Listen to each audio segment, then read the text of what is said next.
ஆவட்டி கிராமத்தில் ஸ்ரீ சுப்பிரமணிய சுவாமி திருக்கோவில் மகா கும்பாபிஷேகம். ஆயிரக்கணக்கான பக்தர்கள் திரண்டு வழிபாடு. கடலூர் மாவட்டம் திட்டக்குடி அருகே உள்ள ஆவட்டி கிராமத்தில் ஸ்ரீ விநாயகர், காமாட்சி அம்மன், ஸ்ரீ வள்ளி தெய்வானை சமேத ஸ்ரீ சுப்பிரமணிய சுவாமி திருக்கோவிலில் நூதன அஷ்டபந்தன மகா கும்பாபிஷேகம் விழா மகத்தான முறையில் நடைபெற்றது. அக்டோபர் 30 தொடங்கிய யாகசாலை பூஜைகள், விக்னேஸ்வர பூஜை, வாஸ்து சாந்தி ஆகிய நிகழ்வுகளுக்கு பிறகு அக்டோபர் 31 அதிகாலை மகா கும்பாபிஷேகம் சிறப்பாக நடைபெற்றது.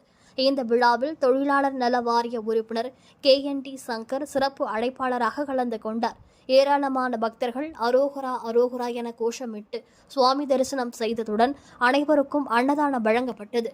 செய்தியாளர் வெங்கடேசன்.